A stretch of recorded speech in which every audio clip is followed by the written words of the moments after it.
రామాయణంలోని 4వ భాగం కిష్కింధాకాండ అని పిలుస్తారు. ఇది రాముడు, లక్ష్మణుడు సీతమ్మ వెతుకులాటలో వానర రాజ్యమైన కిష్కింధాకు చేరే సంఘటనలను వివరిస్తుంది. ఈ భాగంలో సుగ్రీవునితో రాముడి స్నేహం, వానరసేన ఏర్పాట్లు, హనుమంతుడి లంక ప్రయాణానికి పునాది పడటం వంటి ముఖ్యమైన సంఘటనలు చోటు చేసుకుంటాయి.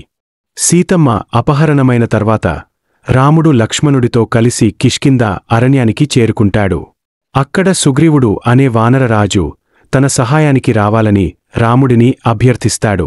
సుగ్రీవుడు తన అన్న వాలిని తన రాజ్యానికి తగినట్లు వెళ్లగొట్టాడని, కాని ఇప్పుడు అతను వాలికి భయపడుతూ దూరంగా ఉంటున్నాడని వివరిస్తాడు. సుగ్రీవుడు రాముడికి సహాయంగా ఉంటే రాముడు వాలిని సంహరిస్తానని హామీ ఇస్తాడు. సుగ్రీవుడు వాలిని యుద్ధానికి ఆహ్వానించగా వారు ఘర్షణ పడతారు. అయితే వానరులు ఒకేలా ఉండటం వల్ల రాముడు తేడా గమనించలేకపోతాడు. దీంతో సుగ్రీవుడు గుర్తుకోసం గుచ్చం ధరిస్తాడు. తర్వాత మరోసారి వారిద్దరు యుద్ధానికి దిగినప్పుడు రాముడు తన బాణంతో వాలిని సంహరిస్తాడు. వాలిని సంహరించిన తర్వాత సుగ్రీవుడు కిష్కింధా పట్టణాన్ని తిరిగి పొందుతాడు. రాముడు సుగ్రీవునికి రాజ్యాభిషేకం చేస్తాడు. అయితే రాజ్యాన్ని పొందిన సుగ్రీవుడు సీత వెతుకులాటను ఆలస్యం చేస్తాడు. ఇది రాముడిని కోపగించడంతో లక్ష్మణుడు కోపంతో కిష్కింధాకు వెళ్తాడు.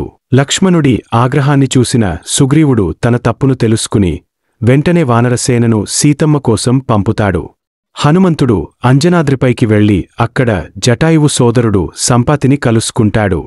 సంపాతి సీత లంకలో ఉందని తెలియజేస్తాడు. హనుమంతుడు సీతమ్మను కనుగొనడం, రావణునితో జరిగిన సంఘటనలు తదుపరి సుందరకాండలో చోటు చేసుకుంటాయి.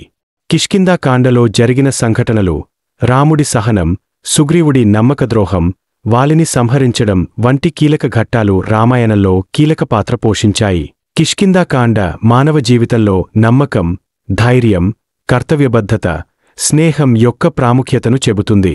రాముడి సహనం, లక్ష్మణుడి కైనత్వం, సుగ్రీవుని పునరుద్ధరణ, హనుమంతుడి భక్తి ఇవన్నీ జీవితానికి ఆదర్శంగా నిలుస్తాయి. విశ్లేషణ మీకు ఆసక్తికరంగా అనిపిస్తే మరిన్ని రామాయణ విశ్లేషణల కోసం మా YouTube channel the MJ tells ని సబ్స్క్రైబ్ చేయండి.